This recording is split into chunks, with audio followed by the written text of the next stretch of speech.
Hello guys, how are you? I hope everyone best. So let's start our today's topic, that is bureaucratic model by Max Weber. Before starting today's topic, that is bureaucratic model, let's discuss something about Max Weber, about his background, his family, his career, his educations, so that we should analyze their perspective or the organizations. So let's start their biography. हम अपने हर एक lecture में बताते हैं भी किसी भी administrator के फिलॉसफी को या उसके प्रिंसिपल को पहले पढ़ने के पहले सबसे पहले उसके बैकग्राउंड को जानना बहुत ही ज़रूरी है। क्यों? क्योंकि वो किस सिचुएशन में रहा है, उसकी क्या स्टडी हुई है, किस फील्ड में स्टडी हुई है, किस ऑर्गेनाइजेशन में काम किया है। सो इससे आइडिया ये लग जाता है कि उनकी प्रिंसिपल किससे रिलेटेड है, किसके रिवॉल्व वो घूम रहा है इनका सारा प्रिंसिपल। क्यों? क्योंकि उनका जो एक्सपीरियंस रहा होगा पर्सनल, उसी के बेस पे हर एक जो थिंकर है हमारे अपने अपने प्रिंसिपल्स दिए हैं। अब तक आपने Henry फेवल, F W tailors, उर्विक, Luther गुलिक, मुन्ने, रिले, इतने सारे थिंकर्स पढ़ लिए, तो इससे आइडिया लग गया होगा कि सारों का प्रिंसिपल किसके अराउंड घूमता है। जो जिस ऑर्गेनाइजेशन में काम किया, जिस चीज़ की पढ़ाई की, बेसिकली उसी के रिगार्डिंग उन सब का प्रिंसिपल घूम रहा है। सो आज का जो हमारा ब्यूरोक्रेटिक मॉडल है, ब्यूरोक्रेटिक थ्योरी है, मैक्स वेबर का पढ़ेंगे। तो उससे पहले हम थोड़ा जानकारी मैक्स वेबर के बारे में जानते हैं। So before start, let's some focus about his life and work.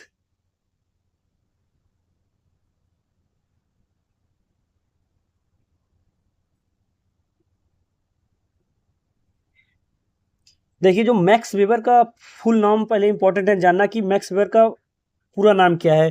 So his full name is Maximilian Karl Emil weber.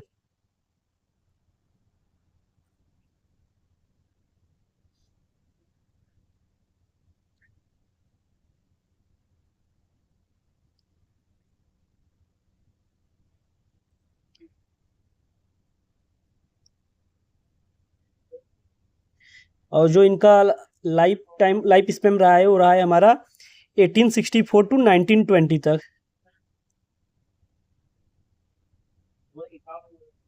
So why it is important? Because his all contribution publications comes within this time period, that is 1864 to 1920s. So his full name is Maximilian Karl Emil Weber, and he is a sociologist, German sociologist.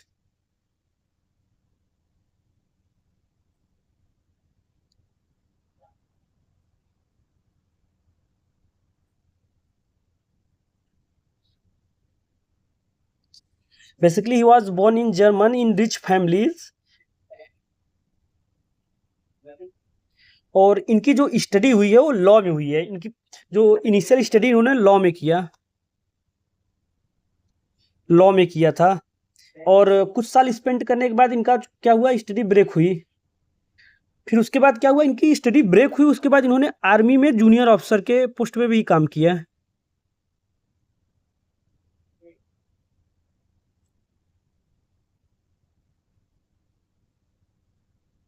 In German army में इन्होंने as a transcript junior officer के post पे भी कुछ साल काम किए। और इसी के दौरान इनकी जो यूनिवर्सिटी की पढ़ाई हुई, मतलब ग्रेजुएशन की पढ़ाई हुई, कंप्लीट हो गई लॉ में। और उसके बाद इन्होंने 3 साल, 3 इयर्स बर्लिन में एज ए लीगल पोजीशन पे काम किया। लीगल पोजीशन में 3 ईयर बर्लिन में इन्होंने काम किया after his university studies. And उसके बाद इन्होंने उसी के दौरान अपनी पीएचडी की स्टडी भी की। देन उसके बाद इन्होंने बर्लिन यूनिवर्सिटी में एज ए इंस्ट्रक्टर काम किए। बर्लिन यूनिवर्सिटी में एज ए इंस्ट्रक्टर काम किए।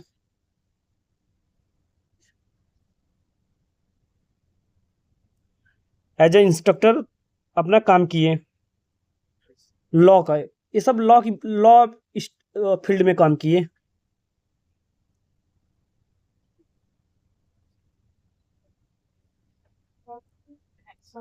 and his second work called Roman Agrarian History and its significance for public and private law in 1891. He wrote a number of papers on law, focusing on the social, political, and economic factors prevalent at the time. In 1894, Weber became a professor of political. देखिए, in 1894 ये क्या किए, professor, as a professor काम किए.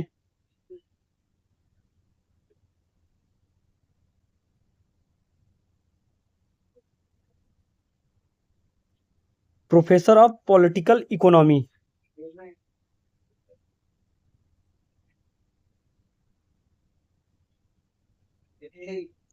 Eight Heidelberg university में.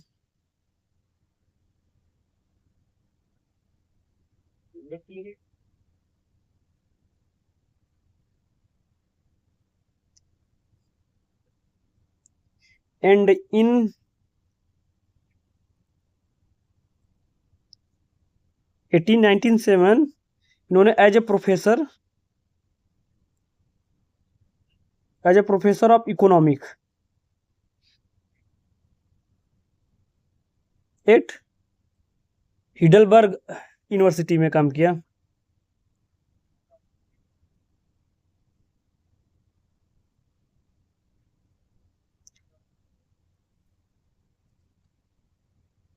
देखिए, ये सब तो इनके क्या है, बेसिकली इनके कैरियर है, इन्होंने कहाँ से अपना कैरियर स्टार्ट किया, क्या क्या किया, बेसिकली ये सब है. और आप देख सकते हो इन्होंने as a political economy, law, मतलब वेराइटी ऑफ फील्ड में इन्होंने क्या किया, अपनी स्टडीज की और जॉब अपॉर्चुनिटीज भी इन्होंने दिए.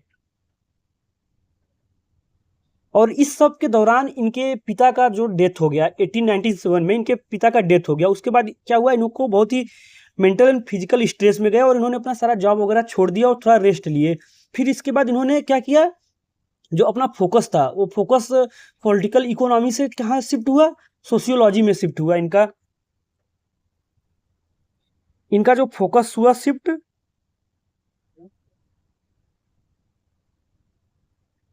हुआ पॉलिटिकल इकोनॉमी से किस में हुआ, सोशियोलॉजी में. इसीलिए आपको इनको जर्मन सोशियोलॉजिस्ट भी बोला जाता है, क्योंकि इनका कंट्रीब्यूशन सोशियोलॉजी में बहुत ज़्यादा रहा है. And before start his bureaucratic principle, his contribution, his publication, there are 3 points which we should know about Max Weber. So important 3 important point क्या है,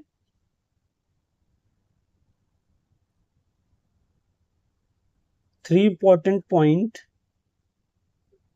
before reading bureaucratic model of Max Weber we should know. तो पहला point क्या है, इन्होंने जो कि एक सिस्टमेटिक एनालिसिस दिया सब्जेक्ट को पढ़ने के लिए, 13 ईयर एज में दिया. Weber argue for analysis and systematise study began at the age of 13. And second, he always preferred knowledge obtained through practical experience than library research. मतलब इनका फोकस रहा है कि जो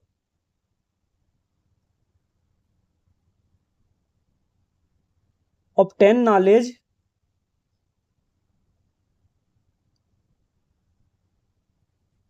through practical experience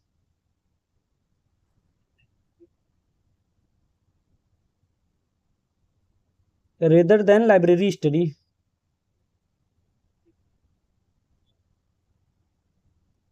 And third one is, देखिए, he was progressive outlook but have a conservative by heart.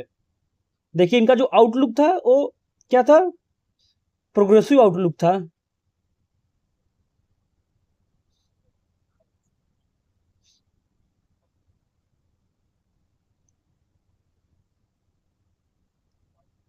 But a conservative by heart.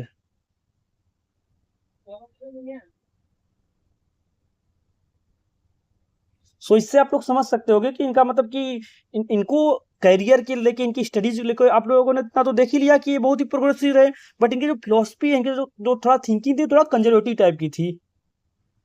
So let's start today's topic, that is bureaucratic model by Max Weber. So जो term bureaucracy है, पहले समझिए जो ये bureaucracy है, एक किसने दिया, टर्म को कॉइन किसने दिया?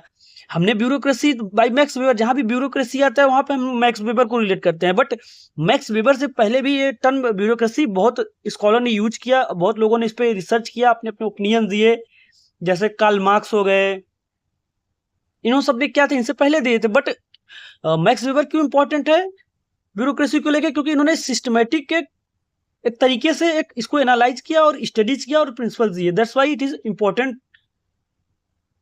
But the term coined first bye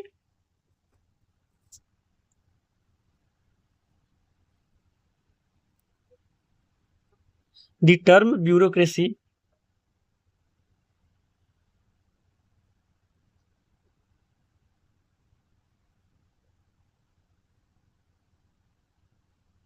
was first coined by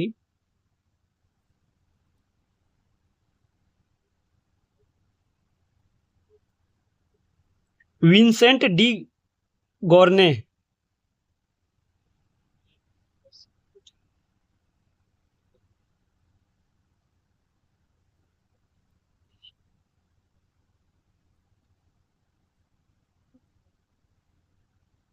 A French economist.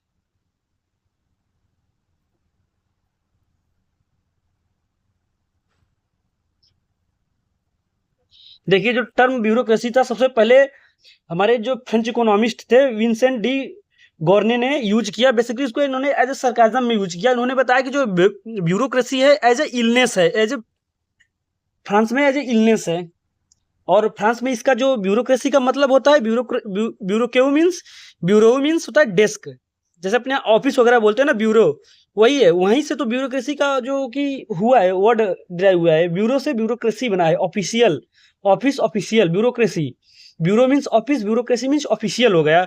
तो the term bureaucracy first coined by Vincent de Gournay, a French economist, in sarcasm way, that is illness in France.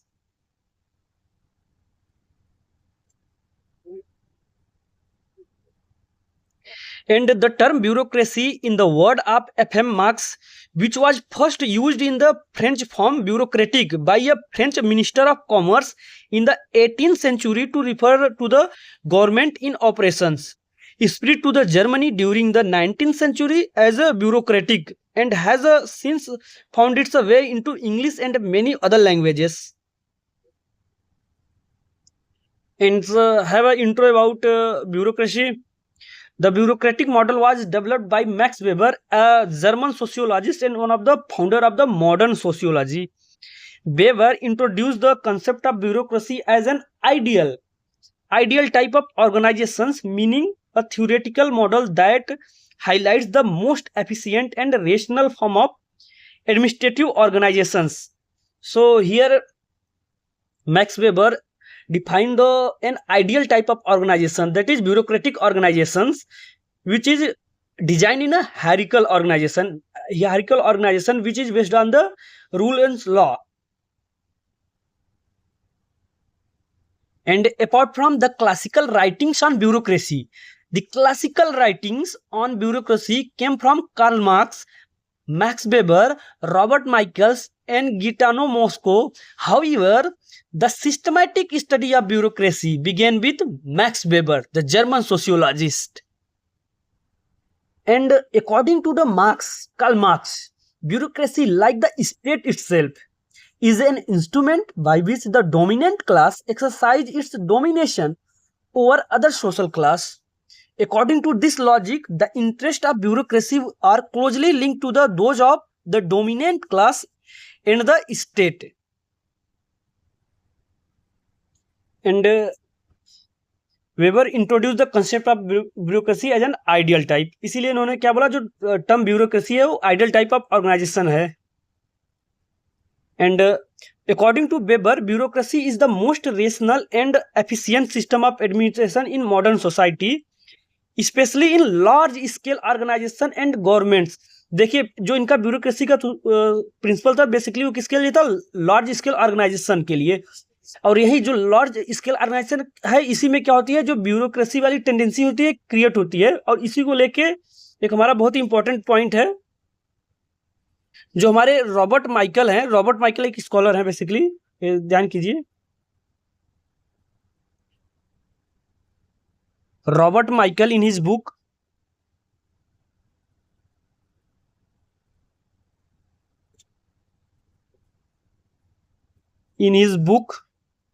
entitled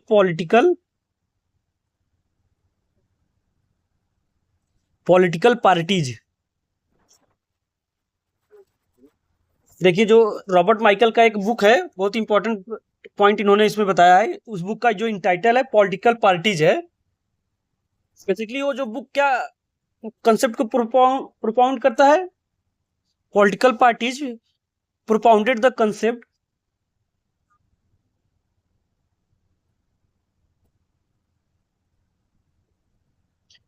concept of, बहुत ही important concept, iron law of oligarchy, iron law of, जो उन्होंने concept बताया था वो concept है iron law of oligarchy, iron law of oligarchy. देखिए थोड़ा इसको प्रोनाउंसिएशन में डिफिकल्टीज हो सकती है बट इसका मतलब मैं बता देता हूं, iron law of oligarchy, oligarchy means होता है, इसका मतलब होता है कि बेसिकली ये सिस्टम ऑफ गवर्नमेंट है वेयर रूल बाई फ्यू, मतलब कि इसमें जो रूल बाई फ्यू लोग होगा, बेसिकली इलाइट क्लास, इसमें क्या करेंगे, इलाइट क्लास रूल करेंगे। तो बेसिकली जो Robert Michael in his book political parties propounded the concept of iron law of oligarchy means rule by few elite class. Basically जो bureaucracy system में होगा, जो बेसिकली जो लार्ज स्केल ऑर्गेनाइजेशन होगा उसमें क्या होगा, जो ब्यूरोक्रेट्स होंगे उनका एक टेंडेंसी होगा कि एक क्रिएट करने का, कि वो जो लार्ज ऑर्गेनाइजेशन में होगा उसमें क्या होगा, एक टेंडेंसी होगा कि ब्यूरोक्रेटिक स्ट्रक्चर क्रिएट करने का, जिसमें क्या होगा कि जो पावर होगा वो किसी फ्यू टॉप मैनेजमेंट के ऊपर होगा, वही कंट्रोल सारा करेगा। तो इससे क्या होगा, हमारा जो इंटर डेमोक्रेसी का फिनोमिना होगा वो क्या होगा, ऑर्गेनाइजेशन में रूल आउट हो जाएगा, क्योंकि डोमिनेशन बाय फ्यू होगा। And now see the meaning of bureaucracy. What is the meaning of bureaucracy? The word bureaucracy come from, देखिए जो ब्यूरोक्रेसी है वो दो वर्ड से मिलके बना है। I have explain you, bureau means office और desk, and kratos, kratos means rule और पावर। सो यही पूरा मिलके बना है ब्यूरोक्रेटिक। जर्मन में जो 19th सेंचुरी में हमारा जो जर्मन में स्प्रेड हुआ था, ये वर्ड इसी से बना था, ब्यूरोक्रेटिक से, तो वहीं से ये लिया गया है। ब्यूरो मीन्स ऑफिस हो गया, क्रेटिस माने रूल हो गया, क्रेटस मीन्स रूल, देन क्या होगा ब्यूरोक्रेसी, देन दस bureaucracy literally means rule by officials. Weber viewed bureaucracy as a system of administration characterized by hierarchy, specializations, rules and impersonality। देखिए bureaucracy को डिफाइन कर दिया यहाँ पे मैक्स वेबर जी ने, क्या डिफाइन किया है, बेसिकली उन्होंने बताया है कि bureaucracy as a system of administration characterised by hierarchy, specialisations, rules and impersonality. Basically उन्होंने बताया कि ब्यूरोक्रेसी क्या है, एक सिस्टम ऑफ एडमिनिस्ट्रेशन है किसी भी ऑर्गेनाइजेशन में, जो कि कैरेक्टराइज होगा, जो कि इसके फीचर्ड होगा। और उस ऑर्गेनाइजेशन में क्या फीचर्ड होगा, उस ऑर्गेनाइजेशन में हियरार्की का फीचर होगा, स्पेशलाइजेशन होगा, रूल्स होगा एंड इम्पर्सनलिटी होगा। तो बेसिकली ये सब फीचर से क्या होगा, फुल होगा हमारा ऑर्गेनाइजेशन, और तो उसमें क्या होगा, एक सिस्टम ऑफ एडमिनिस्ट्रेशन होगा, तो उसी को क्या बोलेंगे हम, ब्यूरोक्रेसी बोलेंगे। Now second concept, Weber's concept of authority। Weber's concept of authority, Weber explained bureaucracy through this theory of authority, through his theory of authority, legitimate power as we know that legitimate power is one of the defining factor of authority. देखिए पूरे इस topic में जो है bureaucracy theory by Max Weber, उसमें ये concept of authority बहुत ही इंपॉर्टेंट है। बेसिकली उसमें अथॉरिटी का क्या कंसेप्ट है और अथॉरिटी के टाइप क्या है, तो ये बहुत ही इंपॉर्टेंट है। मैक्स एमसीक्यू में बहुत बार पूछ लिया जाता है। लास्ट टाइम जो नेट का एग्जाम हुआ था दिसंबर वाले में, उसमें बेसिकली ये क्वेश्चन आया था टाइप से, अथॉरिटी के टाइप से। So he identifies 3 type of authority. Max Weber identified the 3 type authority, जो in which first is traditional authority, and second one is a charismatic authority, and third one is a rational legal authority. ये जो 3 type के authority बताया है max weber ने, define किया है, बहुत ही इंपॉर्टेंट है और इन तीनों अथॉरिटी से ही कोई एक एमसीक्यू में आएगा। सो फर्स्ट अथॉरिटी देखते हैं, जो हमारा ट्रेडिशनल अथॉरिटी है वो कैसे डिफाइन किया गया है। तो जो ट्रेडिशनल अथॉरिटी होता है वो होता है authority based on custom and traditions. देखिए बेसिकली हम अथॉरिटी से क्या समझते हैं। अथॉरिटी बेसिकली क्या होता है, हमारा एक लेजिटिमेट पावर होता है कि जिसमें क्या होगा, कोई सीनियर क्या होगा वो ऑर्डर देगा और हमारा जो सबऑर्डिनेट होगा वो क्या होगा उस ऑर्डर को फॉलो करने के लिए बाउंड होगा। तो यही हमारा क्या है, अथॉरिटी है, ये डिफाइनिंग अथॉरिटी है। तो ये अथॉरिटी कैसे कैसे आई है, कहाँ कहाँ से क्या इसके सोर्सेज हैं, क्या टाइप रहे हैं अथॉरिटी के, बेसिकली वो बताया गया है। तो जो हमारा फर्स्ट ट्रेडिशनल अथॉरिटी है वो क्या होगा, वो उसका लेजिटिमेट कहाँ से मिलेगा, उसको मतलब पावर कहाँ से मिलेगा, वो मिलेगा based on custom and tradition से मिलेगा। तो हमारा क्या होगा, वो ट्रेडिशनल अथॉरिटी होगा। So authority based on custom and traditional characterized by traditional authorities. So best example of traditional authority is monarchies and feudal system.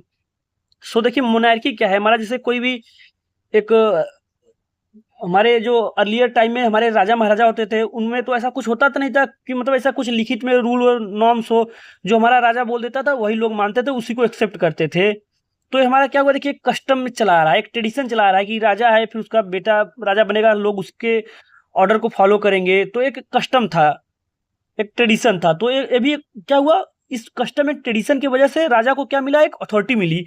वो क्या करता था, लोगों पे रूल करता था उसी अथॉरिटी के लेके। तो ये हमारा क्या हुआ, ट्रेडिशनल अथॉरिटी हुआ। So what is the mean of feudal system. So the feudal system was the dominant social, political and economic structure in medieval Europe between the 19th and 15th century. It was built on a hierarchical pyramid of power where land, the primary source of wealth, was exchanged for military service, labor and loyalty. देखिए second जो authority है वो है charismatic authority. Charismatic authority means क्या होता है, authority based on personal charisma and extraordinary leadership. जो देखिए जो किसी किसी क्या होता है कि इनबिल्ट कुछ ट्रेट होंगे, कुछ क्वालिटीज होंगे, अगर उसके बेस पे लोग उसको फॉलो कर रहे हैं, उसके ऑर्डर को मान रहे हैं, तो क्या होगा, करिज्मेटिक अथॉरिटी होगा। इसको हमारे जो डिफाइन किया गया है उसको बोलते हैं gift of grace.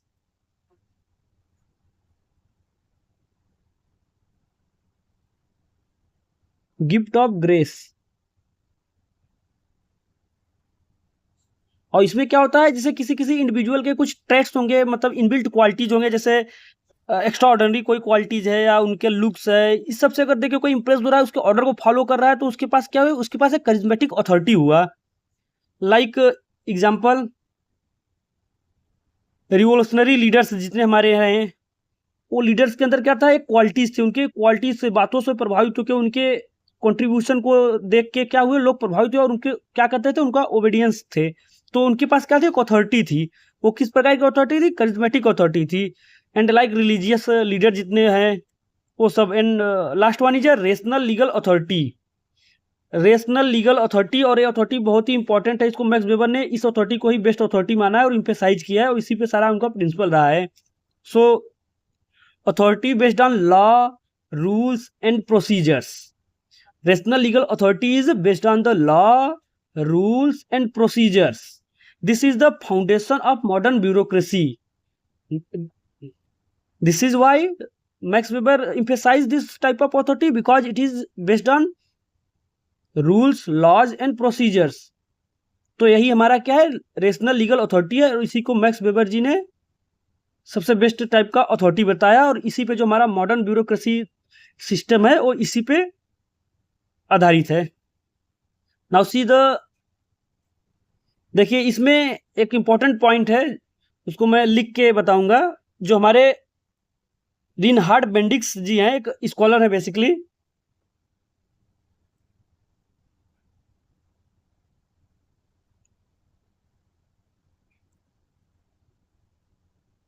रिनहार्ड Bendix,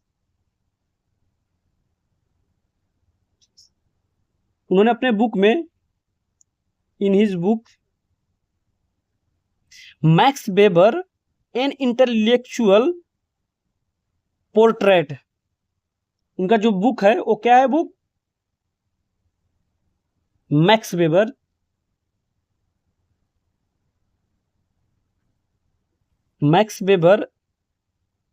an intellectual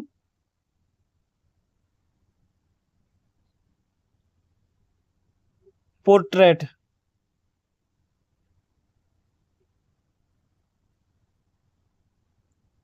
देखिए जो रिनहार्ड बेंडिक्स का जो एक पॉपुलर बुक है max weber an intellectual portrait, उसमें बेंडिक्स जी ने बेसिकली कुछ एलिमेंट्स बताए ब्यूरोक्रेसी के, अथॉरिटी के, जो कि अथॉरिटी के कुछ कंपोनेंट बताए। वो कंपोनेंट क्या क्या है एक एक करके देखते हैं।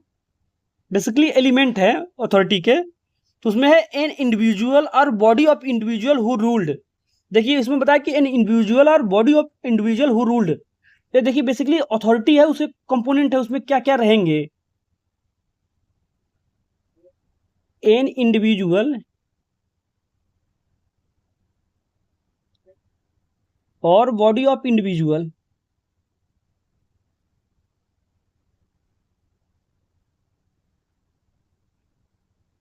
हु रूल्ड, हु रूल, जो रूल करता है। And second, an individual or body of individual who are ruled. देखिए an individual or body of individual who are ruled. देखिए जो ब्यूरोक्रेसी वाली सारी सिस्टम है, सिनेरियो है, उसमें कितने एलिमेंट होंगे बेसिकली उसको बताया है। जो देखिए इसमें क्या होगा, कोई एक रूलर होगा और उसको रूल को फॉलो करने के लिए फॉलोअर्स होंगे, उन्हीं को बताया है, who ruled and who are ruled. And third, the will of the ruler to influence the conduct of the rule and expression of that will or command. देखिए अब क्या होगा, will of the ruler to influence. अब देखिए जो ruler होगा, जो rule करेगा, उसके कुछ क्या होंगे, विल होंगे, विल और कमांड होंगे, और वही कमांड क्या करेगा, वही कमांड हमारा इन्फ्लुएंस करेगा रूल को। And next, evidence of the influence of the rulers in term of objective degree of command. अब उस जो कमांड है उसका क्या है, डिग्री ऑफ कमांड होगा।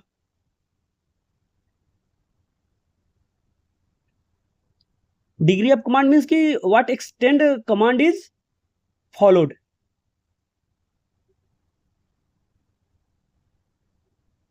एंड नेक्स्ट वन ये सब्जेक्टिव ओबीडियंस होगा।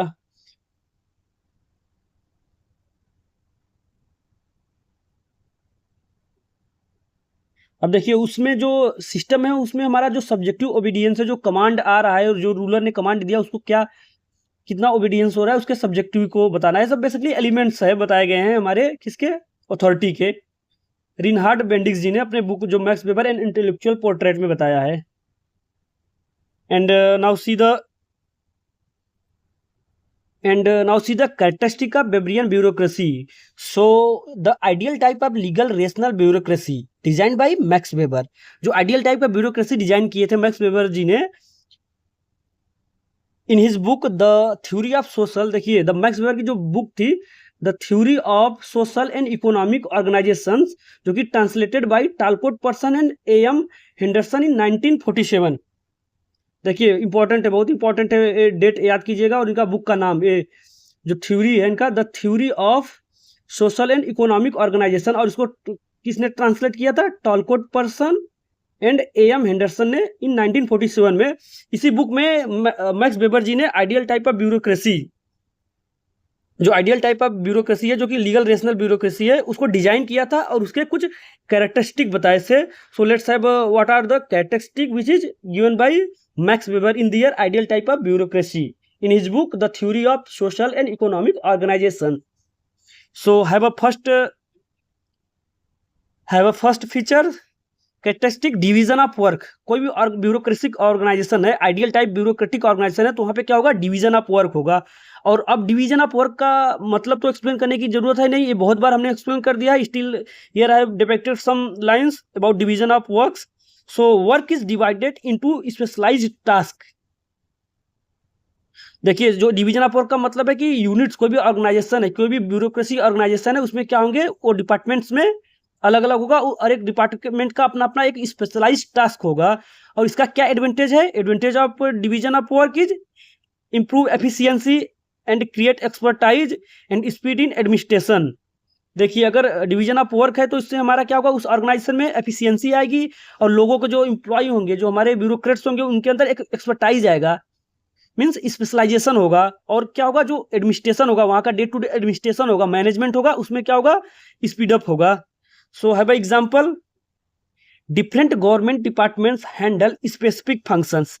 सो बेस्ट एग्जांपल इसका रहेगा, जैसे हमारा हेल्थ डिपार्टमेंट है, वो स्पेसिफिक हेल्थ के रिगार्डिंग सारा अपना एडमिनिस्ट्रेशन एग्जीक्यूशन करेगा। एजुकेशन डिपार्टमेंट है हमारा, एजुकेशन से रिलेटेड है। लॉ डिपार्टमेंट है, लॉ से। वर्क डिपार्टमेंट है हमारा, वर्क से। तो ऐसे ऐसे क्या है, डिवीजन ऑफ वर्क सबका बटा हुआ है, डिवीजन ऑफ ब्यूरोक्रेसी बटी हुई है। तो हमारा क्या है, कैरेक्टरिस्टिक है बेसिकली किसका, आइडियल टाइप ऑफ ब्यूरोक्रेसी का, जो कि मैक्स वेबर जी ने दिया है। And next characteristic is hierarchy by authority.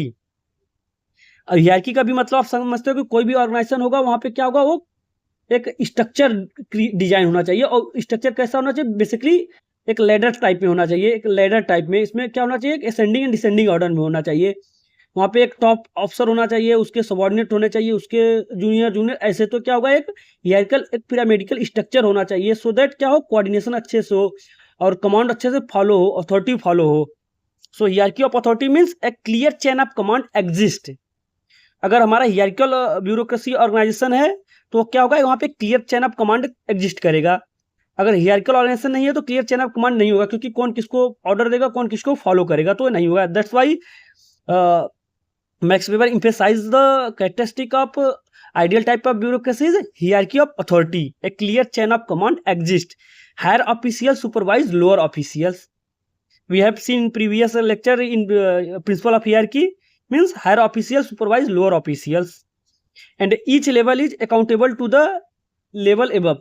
और देखिए, hierarchical organization है तो उसमें क्या होगा, हमारे जो सबऑर्डिनेट होगा अपने इमीडिएट सुपेरियर के क्या होगा, अकाउंटेबल होगा। एग्जाम्पल देखिए, minister, secretary, director, officer, clerk, ये हमारा सारा एक फ्लो आएगा। And third characteristic is rule based administration होना चाहिए। जो हमारा एडमिनिस्ट्रेशन होना चाहिए वो कैसा होगा, रूल बेस्ड होना चाहिए। Means administration operates according to formal rules and regulation. अगर आप कोई भी ऑर्गेनाइजेशन बना रहे हो, क्रिएट है कोई भी ऑर्गेनाइजेशन है, तो क्या होना चाहिए, उसमें एक रूल बेस्ड एडमिनिस्ट्रेशन होना चाहिए, रूल बेस्ड मैनेजमेंट होना चाहिए। और जो हमारा वहाँ का एडमिनिस्ट्रेशन होना चाहिए वो ऑपरेट करे अकॉर्डिंग टू कुछ फॉर्मल रूल्स एंड रेगुलेशन के अकॉर्डिंग। तो इसका क्या पर्पज है रूल बेस्ड एडमिनिस्ट्रेशन का, ensure, purpose of rule based administration में ensure uniformity, reduce arbitrariness, promote predictability. देखिए, सब प्रॉफिट है हमारे। अगर रूल बेस्ड एडमिनिस्ट्रेशन होगा तो वहाँ पे क्या होगा, जो लॉ होंगे, रेगुलेशंस होंगे, क्या होगा, यूनिफॉर्मिटी होगा। एंड आर्बिट्रीनेस को क्या करेगा, वो रिड्यूस करेगा। वहाँ पे मतलब सारे एक चीज़ सारा डिफाइन होगा, हर एक क्लियर कट में सबका रूल रिस्पॉन्सिबिलिटी, फंक्शन सब क्लियर कट डिफाइन होंगे, तो क्या होगा, आर्बिट्रीनेस को क्या करेगा, रिड्यूस कर देगा। एंड कोई भी फ्यूचर प्लान होगा, प्लानिंग में, प्रेडिक्टेबिलिटी में क्या करेगा, वो प्रमोट करेगा। And fourth one is impersonality. ये सब basically ideal type of bureaucracy के कैरेक्टरिस्टिक बता रहे हैं, उसमें क्या क्या होने चाहिए, उसके फीचर्स हैं। So impersonality means official perform duties without personal bias or favorism. Decisions are based on rules, not personal relationship. देखिए, impersonality means होता है अगर किसी भी ऑर्गेनाइजेशन में हमारे कोई भी सीनियर हो, सबऑर्डिनेट हो, उसके सबऑर्डिनेट हो, कुछ सभी लेवल पे मान लीजिए, तो वहाँ पे क्या हो, impersonality होना चाहिए। मतलब कि कोई भी अगर हम टास्क डिस्ट्रीब्यूट कर रहे हैं तो सबके बीच क्या करें, अमॉन्ग इक्वल डिस्ट्रीब्यूट करें, कोई पर्सनल रिलेशन के द्वारा बायसनेस ना हो, मतलब किसी को हम प्रायोरिटी ना दे।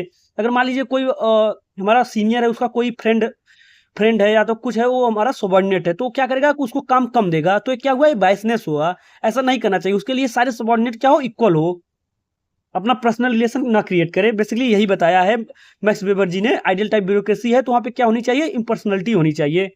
तो हमारा इम्पर्सनलिटी क्या करता है, प्रमोट फेयरनेस करता है, प्रिवेंट करप्शन होता है, करप्शन को क्या करेगा, प्रिवेंट करेगा, और एक सोशल जस्टिस एंड इक्विटी को प्रमोट करेगा। And fifth one is merit based recruitment होनी चाहिए। अगर उस ऑर्गेनाइजेशन में रिक्रूट हो रहा है तो क्या होना चाहिए, मेरिट बेस्ड होना चाहिए, न कि निपोटिज्म या पर्सनल इंटर रिलेशन बेस पे क्या होना चाहिए, रिक्रूटमेंट होना चाहिए। ये सब चीज़ें नहीं होनी चाहिए, एक मेरिट बेस्ड क्या होना चाहिए, रिक्रूटमेंट होनी चाहिए। So officials are selected based on qualification, examinations and competence. Example civil services examination, देखिए बेस्ट एग्जाम्पल है इस, देखिए। और ये जो हमारे आइडियल टाइप ब्यूरोक्रेसी के कैरेक्टरिस्टिक है वो अभी मॉडर्न ऑर्गेनाइजेशन में सब एग्जिस्ट करते हैं। अब देख लीजिए जो मेरिट बेस्ड रिक्रूटमेंट अभी ये चल रहा है, अब जो चल रहा है, आप सभी जो रिटन एग्जाम देते हो, इंटरव्यू देते हो, तब आप जाके आपका सिलेक्शन होगा। तो क्या हुआ, मेरिट बेस्ड ही तो हुआ सिलेक्शन। तो यही चीजें हमारे मैक्स वेबर जी ने बहुत पहले बता दिया था, ये सब कैरेक्टरिस्टिक उन्होंने डिफाइन कर दिए थे अपने बुक में। 6 वन इज कैरियर सर्विस होना चाहिए, means that bureaucracy is full time career होना चाहिए, कोई पार्ट टाइम नहीं होना चाहिए, जो कि अब ये चीज ब्रेक हो चुका है। तो बट जो हमारे मैक्स वेबर जी ने डिफाइन किया था, उन्होंने एक कैरियर सर्विस बताया था, एक फुल टाइम कैरियर होना चाहिए।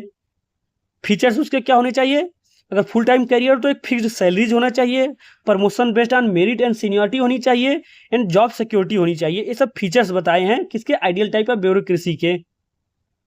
And seventh is return documents. अगर आइडियल टाइप ब्यूरोक्रेसी है तो उसका क्या होगा, एक वहाँ पे एक रिटर्न डॉक्यूमेंट होना चाहिए, means administration rely on return records and files, purpose accountability, continuity, transparency. If in organization each and everything is written on document files and kept in record, then it will help in accountability after any issues, accident, incident, that will help in find the facts and problems. That's why written document is required in organizations for the accountability, continuity and transparency. Now we have covered all the characteristic of ideal type of bureaucracy by Max Weber. And now come to the importance of Weber bureaucracy. Importance of Weber bureaucracy, जो Weber के bureaucracy का है उसका क्या महत्व है। Now we will see the importance of Weber bureaucracy. कि importance of Weber bureaucracy से पढ़ने पहले एक और हमारा इम्पोर्टेंट टॉपिक छूट गया है, लेट्स उसको कवर करते हैं। Mohit Bhattacharya deduce a set of structural properties and another set of behavioural characteristics of bureaucracy from the Weberian formulation. देखिए जो मोहित भट्टाचार्य ने एक जो वेबरियन ब्यूरोक्रेसी को फॉर्मुलेशन है उससे उन्होंने एक सेटअप क्या निकाला था, स्ट्रक्चरल प्रॉपर्टी। किसने, पहले तो मोहित भट्टाचार्य जी ने।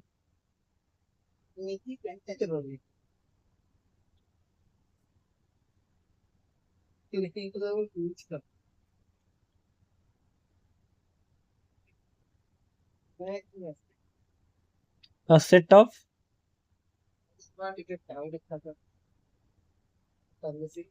structural properties and a set of behavioral characteristics of bureaucracy.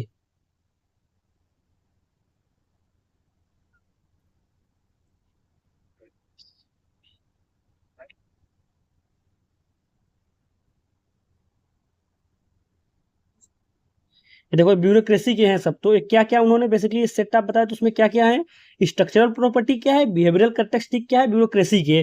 तो जो देखिए हमारा स्ट्रक्चरल प्रॉपर्टीज है, देखिए ऑर्गेनाइजेशन जो होगा हमारा ब्यूरोक्रेसी होगा, उसका अगर स्ट्रक्चरल प्रॉपर्टीज की बात करें तो उसमें क्या आ जाएगा, हियरकी आ जाएगा, system of division of work आ जाएगा, रोल एफिशिएंस स्पेसिफिसिटी आ जाएगा, रोल एफिशिएंस स्पेसिफिटी मीन्स क्या होगा हमारा, डिवीज स्पेशलाइजेशन होगा, टास्क स्पेशलाइजेशन होगा, system of rules and regulation हो जाएगा।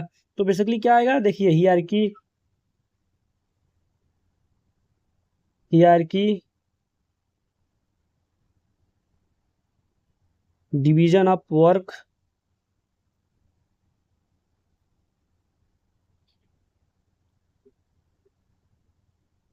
रोल स्पेसिफिसिटी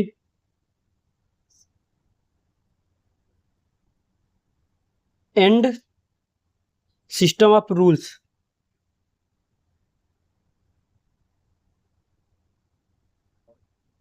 ये हमारे क्या है, स्ट्रक्चरल प्रॉपर्टीज है ब्यूरोक्रेसी के। And then another set of structural characteristic of bureaucracy is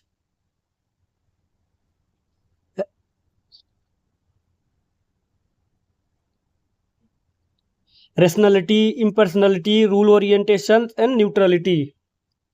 क्या आएगा? Rationality,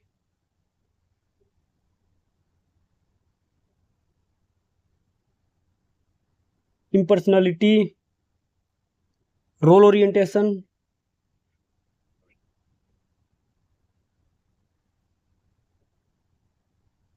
and neutrality.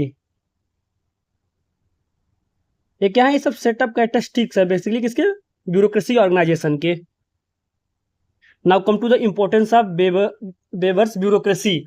सो देखिए वेबर ब्यूरोक्रेसी के क्या क्या इंपॉर्टेंस है बेसिकली, अब उसको हम एक एक करके डिफाइन करेंगे। So first importance of bureaucracy is scientific study of administration. देखिए साइंटिफिक स्टडी ऑफ एडमिनिस्ट्रेशन से हमारा क्या मतलब कि weber give a systematic and sociological analysis of administration. देखिए आप अगर देखेंगे टेक्निकली तो जो हमारे मैक्स वेबर जी हैं वो क्या है, साइंटिफिक मैनेजमेंट थ्योरी के टाइम के ही स्कॉलर हैं। तो इससे क्या है कि इनका जो प्रिंसिपल्स है, इनका जो सारे फिलॉसफी है, जो रूल्स है, रेगुलेशन है, इन्होंने क्या किया, साइंटिफिकली वैलिड है, स्टडी की है, उसमें क्या है इनका अप्लीकेबल है।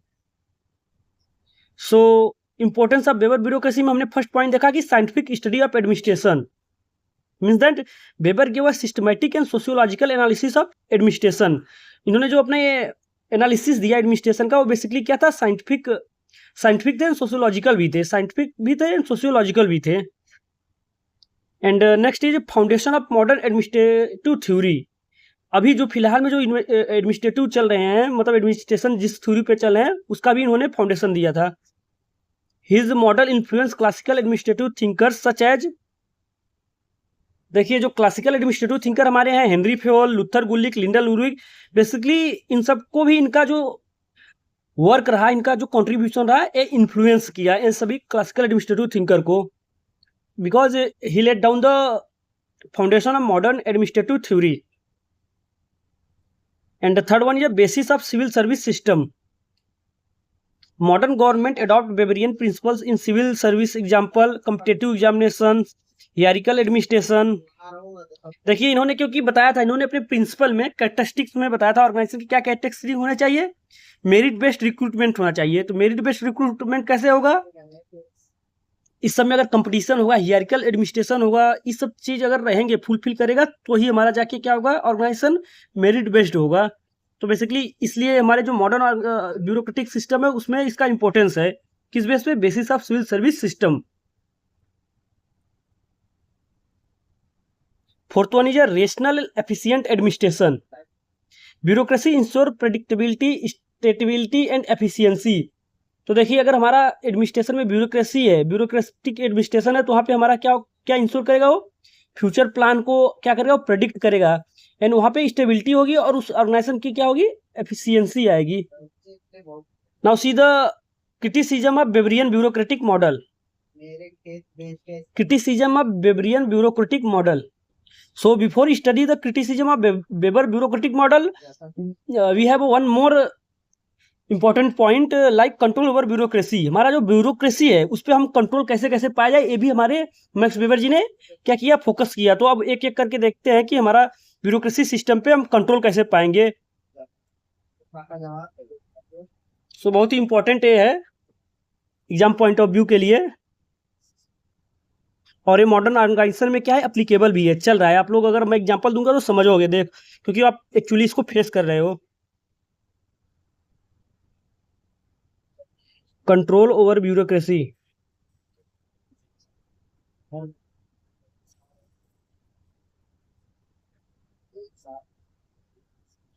So Martin Elbro in his book Bureaucracy pointed out that Weber considered a number of mechanisms to control the overtowering power position of bureaucracy. He identified the following 5 mechanisms in Weber's writing.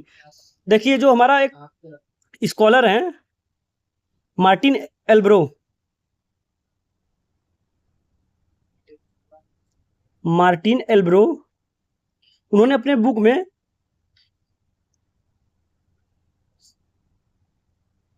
जो कि book उनका था bureaucracy, ये book का क्या है title है?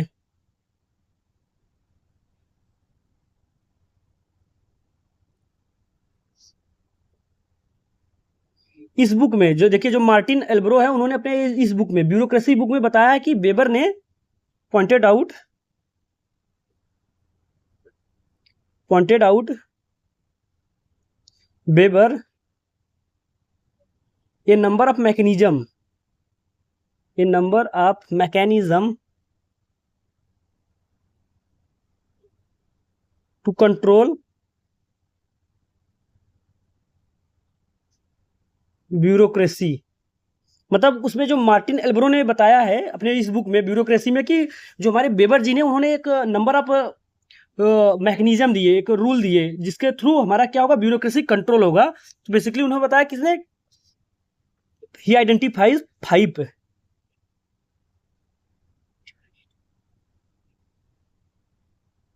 Five mechanism. Let's say one by one. So first one is collegiality। देखिए क्या है, मैं ये सब हम जो बता रहे हैं ब्यूरोक्रेसी को कंट्रोल करने का एक तरीका है। क्योंकि हमारा देखिए, अगर किसी भी ऑर्गेनाइजेशन में ओवर ब्यूरोक्रेटाइजेशन हो जाएगा, ओवर ब्यूरोक्रेटाइजेशन हो जाएगा, तो क्या होगा, वहाँ पे लोगों का फ्रीडम लिबर्टी चली जाएगी और लोग क्या होंगे, बर्डन फील करेंगे, तो वहाँ पे क्या होगी, एफिशिएंसी घटेगी। तो बेसिकली ओवर ब्यूरोक्राइजेशन को कंट्रोल करने के लिए मैकेनिज्म वेबर जी ने बताया। अब उसी 5 मैकेनिज्म को हमारे मार्टिन एल्ब्रो जी ने आइडेंटिफाई किया, उसको हम एक एक करके एक्सप्लेन करेंगे। तो first is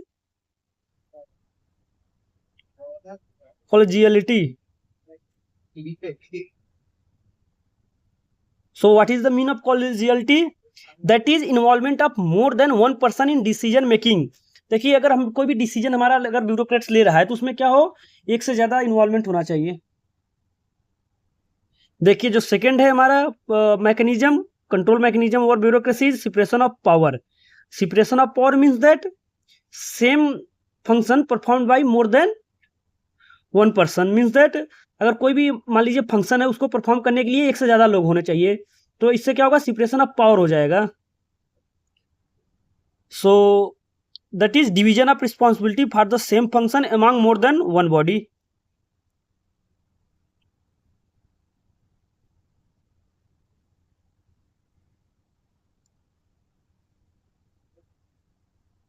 division of responsibility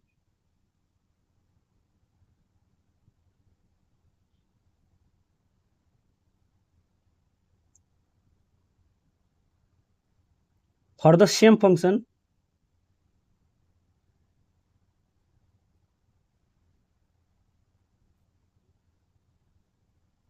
among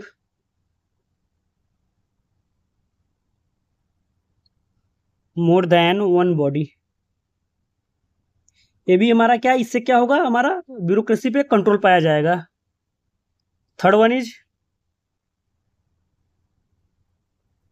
amateur administration.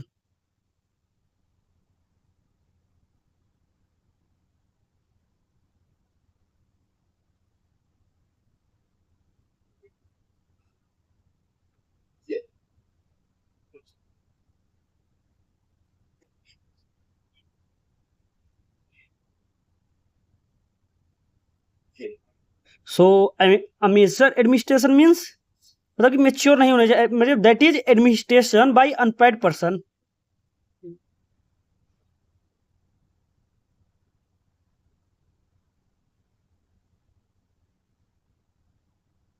Administration bye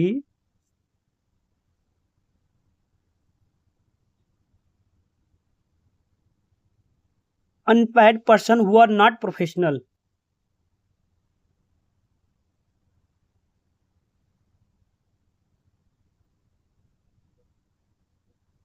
Basically, these are the mechanism to control over bureaucracies. So fourth one is direct democracy.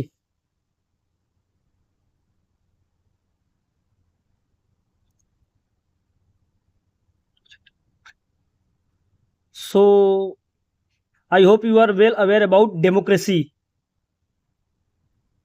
So no need to explain direct democracy. That is placing the bureaucrats under the supervision and guidance of an assembly to ensure their accountability to the people. So in brief, I have right accountability to people.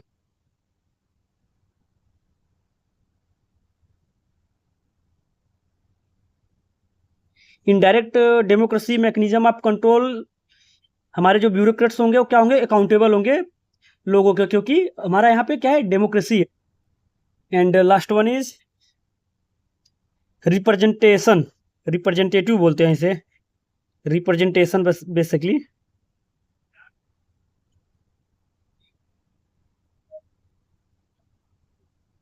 So representative democracy basically that is control through elected representative bodies, assemblies or parliamentaries। ये आप इसका basic मतलब example आप लोग समझ सकते हो। आपने अपना कोई भी अगर लीडर सेलेक्ट करते हो, वो लीडर क्या करेगा, ब्यूरोक्रेट्स को गाइड एंड कंट्रोल अपने अंडर सुपरविजन में रखेगा। तो इससे क्या हुआ, हमारा ब्यूरोक्रेसी क्या हुआ, कंट्रोल हुआ। तो बेसिकली इसीलिए इसको बोला गया representation, control through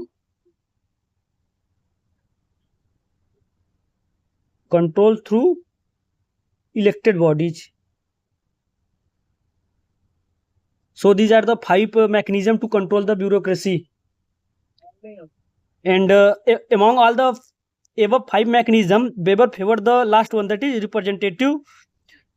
representation control mechanism, as it facilitated the greatest possibility of checks on bureaucracy. According to Weber, the following factors are responsible to rise the bureaucracy. देखिए, जो हमारा मैक्स वेबर जी ने बताया कि जो रिप्रेजेंटेशन मैकेनिज्म है वो bureaucracy को कंट्रोल करने के लिए one of the best methods है। एंड इसके बाद इन्होंने जो बताया है वेबर जी ने कि जो ब्यूरोक्रेसी को राइज होने के लिए, मतलब उसका ग्रोथ होने के लिए कुछ फैक्टर्स बताए हैं। आइए हम उसको करके देखते हैं। So according to Weber, the following factors are responsible for the rise of bureaucracy. कि ऐसा तो है नहीं ब्यूरोक्रेसी अपने आप पैदा हो गया, ब्यूरोक्रेसी के भी ग्रोथ होने के कुछ रीजन है। तो उस रीजन को मैक्स वेबर जी ने अपने टर्म्स में कैसे बताए हैं उसको जानते हैं।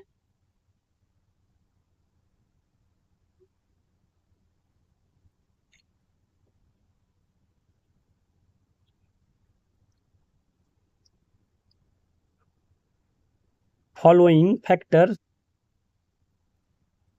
Responsible for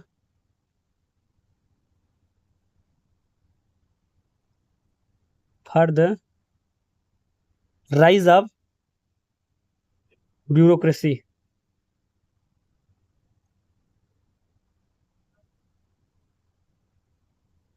bye Max. So वो 5 क्या क्या है हमारे, उसको देखते हैं। So first one is a creation of money economy, creation of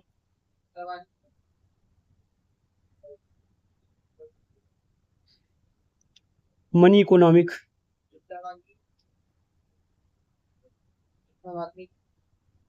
and next one is emergence of capitalist economy.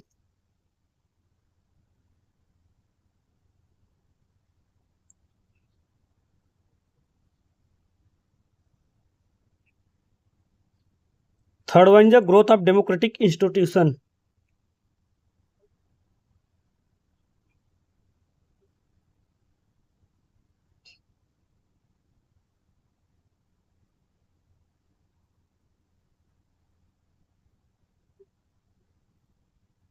And fourth one is the emergence of complex administrative problem.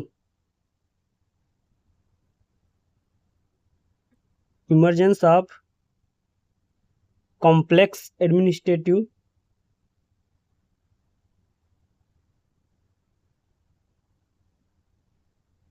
Problem.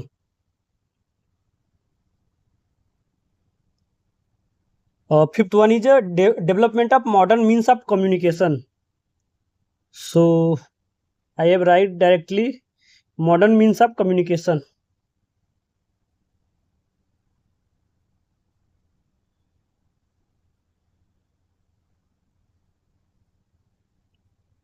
And sixth one is a growth of rationalism.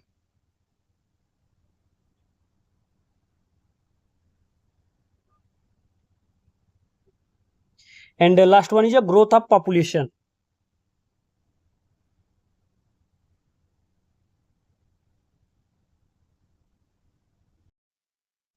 So here following factor responsible for the bureaucracy, rise of bureaucracy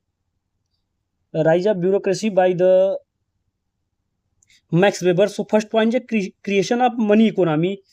Creation of money economy means in modern society, people are full-time employee, means that taking a salaries for full-time.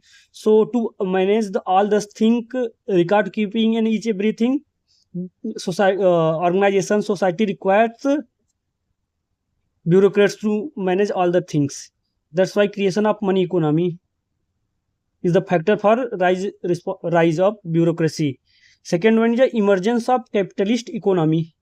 सो देखिए जो हमारा emergence of capitalist economy है, तो जिसमें कि capitalist economy में क्या हुआ, उसमें स्पेशल टाइप का डिमांड हुआ, मतलब कि record keeping and technical knowledge का रिक्वायरमेंट हुआ. इसके लिए हमारा क्या हुआ, एक टेक्निकल एडमिनिस्ट्रेशन की रिक्वायरमेंट पड़ी, जिसमें हमारे ब्यूरोक्रेट्स वगैरह को लाया गया. And next growth of democratic institution. देखिए हमारे जो गवर्नमेंट ऑर्गेनाइजेशन सारे बहुत से हैं, उनका एक्सपेंशन हुआ, उनका ग्रोथ हुआ, तो इसके लिए भी हमें क्या हुआ, ब्यूरोक्रेट्स की रिक्वायरमेंट पड़ी, उसमें एडमिनिस्ट्रेटिव मैनेजमेंट की रिक्वायरमेंट पड़ी. तो सब क्या हुए, बेसिकली ये सब रीजन रहे, factors responsible for rise of bureaucracy. Next one is emergence of complex administrative problem.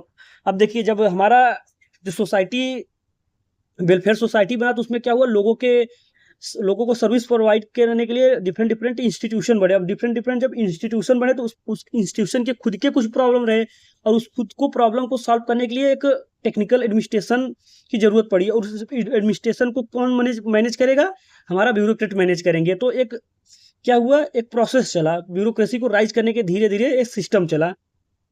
Then हमारा आया मॉडर्न मीन्स ऑफ कम्युनिकेशन. सो अब ऑर्गेनाइजेशन का एक्सपेंशन हुआ, तो उनके बीच क्या हुआ, कोऑर्डिनेशन की भी जरूरत पड़ी.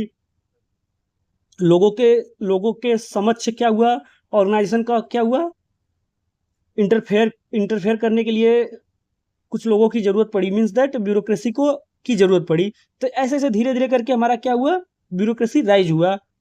And growth of rationalism and growth of population. देखिए जब हमारा रूल एंड रेगुलेशन बढ़ा, उस रूल एंड रेगुलेशन को बनाने के लिए, उसको फॉलो करने के लिए भी तो हमें ब्यूरोक्रेट्स की जरूरत पड़ेगी. तो ये सब क्या रहे, ये सब factor responsible for rise of bureaucracy. Then growth of population. देखिए अब हमारी सोसाइटी में क्या हुआ, पॉपुलेशन की ग्रोथ हुई. पॉपुलेशन ग्रोथ हुई, तो उसको मैनेज करने के लिए हमें क्या चाहिए, एक स्पेशल टाइप एडमिनिस्ट्रेशन चाहिए. उसको बनाने के लिए, उसको मैनेज करने के लिए भी हमें ब्यूरोक्रेट्स की जरूरत पड़ी. तो इससे क्या हुआ, सब की factor responsible for rise of bureaucracy in the society. Now see the criticism of Weber bureaucracy model by different scholars on different grounds. So many scholars criticize Weber's model for being too rigid and mechanical. Too rigid and mechanical. Let's have a glance by which scholars. So first one is criticized by Robert K. Martin. देखिए जो हमारा basically जो हमारे scholars थे, उन्होंने weber model को बहुत ही ज़्यादा रिगिड एंड मैकेनिकल बताया.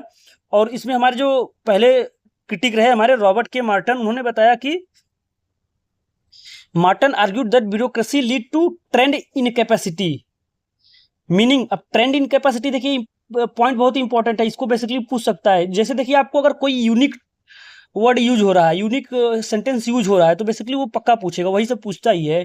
तो देखिए जैसे यहाँ पे हुआ कि रॉबर्ट के मार्टन ने यूज किया कि Merton argued that bureaucracy lead to trained in capacity.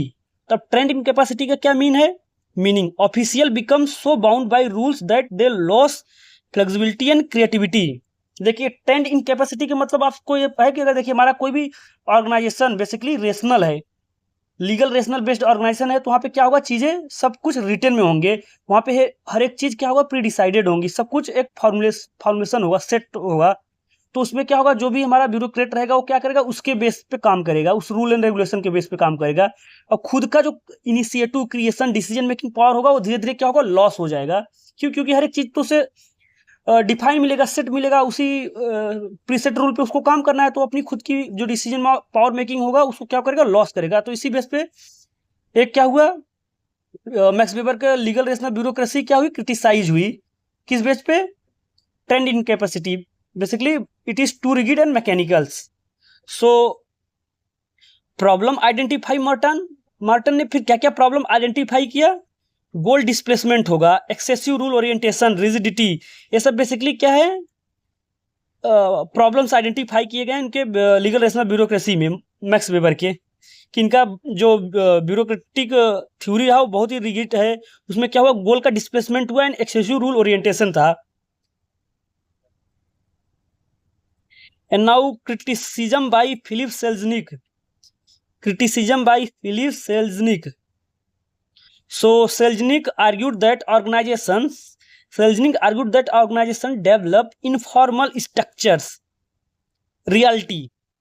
उन्होंने मतलब देखिए सेल्जनिक ने क्या किया, आर्ग्यू किया कि हमारा जो ऑर्गेनाइजेशन हो इनफॉर्मल स्ट्रक्चर को डेवलप करे, but in reality employ creates informal relations and groups, thus bureaucracy is not purely formal as Weber suggested.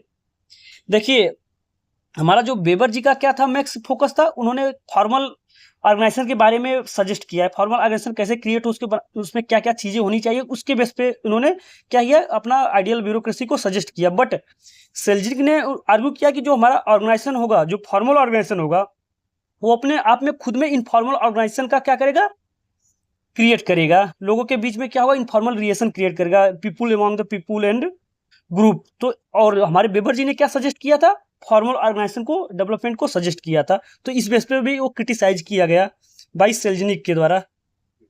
And third one is criticism by Alvin Gouldner. So Gouldner argued that strict rules create conflict between workers and management. देखिए हमारा जो max के जो theories थे bureaucracy के, legal rational theories के थे, उन्होंने बताया था कि जो ऑर्गेनाइजेशन के रूल एंड रेगुलेशन बेस्ड होना चाहिए, मतलब कि रेशनलिटी होनी चाहिए। तो अगर यहीं पे उन्होंने एल्विन जी ने बोला कि अगर बहुत ही ज़्यादा स्ट्रिक्ट रूल हम ऑर्गेनाइजेशन में बना दे रहे हैं तो उससे क्या होगा, हमारे जो इम्प्लॉय होंगे, वर्कर होंगे, मैनेजर होगा, उनके बीच क्या होगा, कॉन्फ्लिक्ट क्रिएट हो जाएगा। And he identified 3 types of bureaucracy.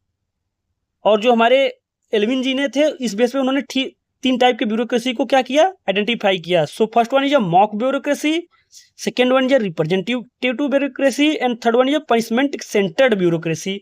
So एक एक करके आपको बताते हैं कि मॉक ब्यूरोक्रेसी क्या होता है, रिप्रेजेंटेटिव ब्यूरोक्रेसी क्या है एंड पनिशमेंट सेंटर्ड ब्यूरोक्रेसी क्या है।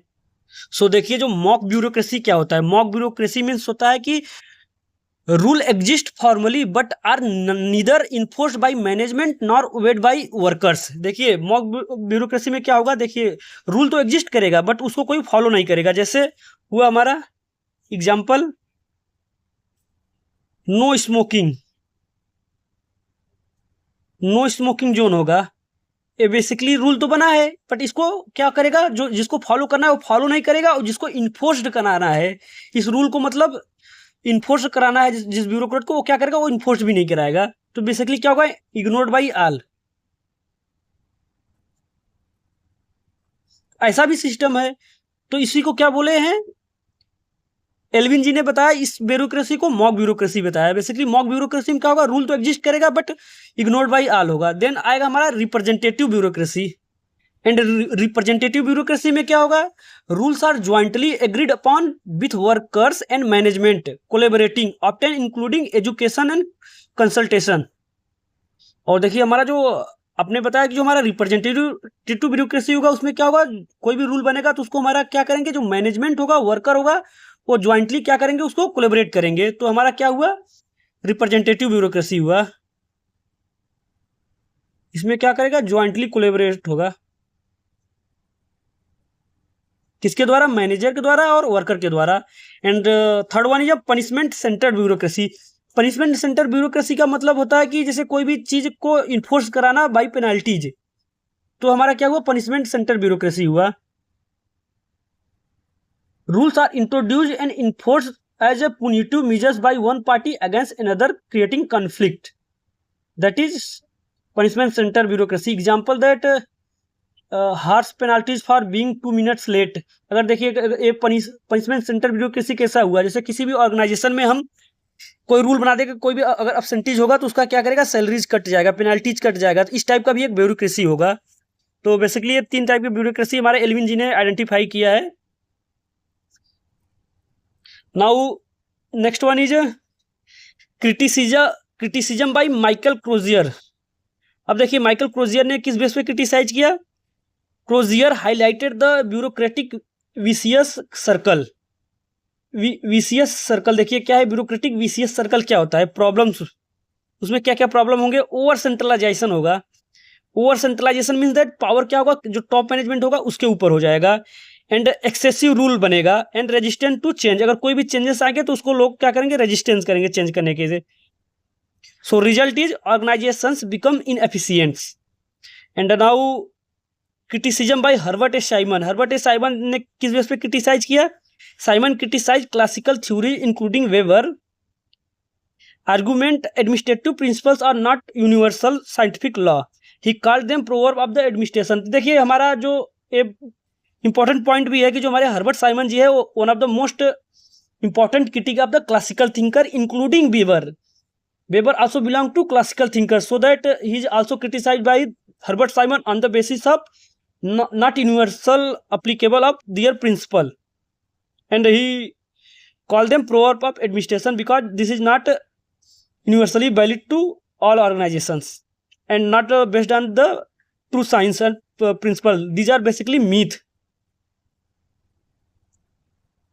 And now limitation of Weberian bureaucracy.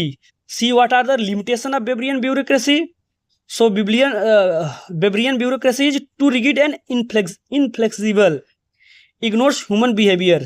देखिए अब ये तो बात है, जो हमारे क्लासिकल थिंकर थे ह्यूमन एक्सपेक्ट को निगलेक्ट किया और इस बेस पे ये लोग क्रिटिसाइज भी हुए हैं। And ignores human behaviour we have seen. And next one जो ओवर इम्पेसिस ऑन रूल्स। देखिए जो हमारा आइडियल मॉडल ऑफ ब्यूरोक्रेसी था मैक्स वेबर का, वो जो रूल्स एंड रेगुलेशन पे क्या था, ओवर इम्पेसाइज था। And next is slow decision making due to retipism, due to hierarchical structure, and encourages authoritarian culture.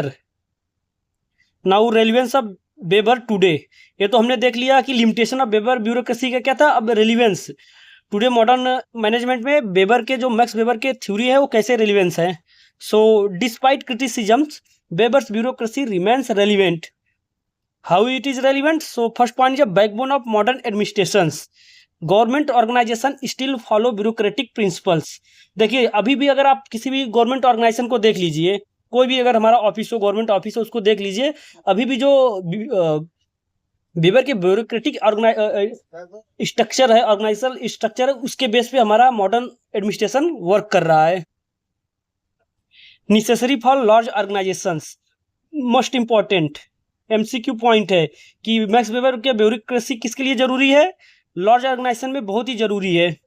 And large institution require structural hierarchy and rules. Administrative accountability, written record and procedures ensure transparency and responsibility. I have explain this thing. देखिए हमारा अब Max Weber का bureaucratic theory complete हुआ, उसका conclusion देखते हैं। The bureaucratic model of Max Weber is one of the most influential theories in public administration, although critics have pointed out its rigidity and limitations. Bureaucracy continued to serve as the foundation of modern administrative system. Thus, Weber model represents the transition from traditional administration to rational and legal authority in modern governance. देखिए apart from many criticism by different scholars, जो max Weber की bureaucratic theory है बहुत ही important है हमारे modern organisation के लिए। और इस थ्योरी के जितने भी प्रिंसिपल्स है आज के हमारे सिनेरियो में जो भी ऑर्गेनाइजेशन है उसमें क्या है, अप्लीकेबल है। और ये जो कि इनका जो ब्यूरोक्रेटिक थ्योरी रहा एक ट्रांजिशन स्टेट रहा, कहाँ से, जो ट्रेडिशनल ऑर्गेनाइजेशन था उससे लेके हमारा कहाँ तक पहुँचा, rational and legal authority in government government में पहुँचा। तो बेसिकली हमारा जो चैप्टर है classical theory of administration almost खत्म हो गया है सब कुछ। अब नेक्स्ट अब जो वीडियो आएगा हमारा वो डायनेमिक एडमिनिस्ट्रेशन आएगा, जो कि मैरी पॉकर फॉलेट का है। तो जो मैरी पॉकर फॉलेट है वो बेसिकली हमारे क्लासिकल थॉट ऑफ थिंकर में है, बट इनको क्या है अलग से, एक क्या है ब्रिज है। तो अभी जब उनका चैप्टर पढ़ाएंगे तो उसमें डिटेल में बताएंगे। तो सो अभी हमारा जो क्लासिकल थिंकर्स थे वो ख़त्म हुए हैं, तो जब सारे थिंकर्स ख़त्म हो जाएंगे तो एमसीक्यू सेशन आएगा। सो आई होप आप लोगों को वीडियो समझ में आया होगा और ये आप लोगों के लिए यूजफुल होगा यूजीसी नेट एग्ज़ाम के लिए। So thank you for today.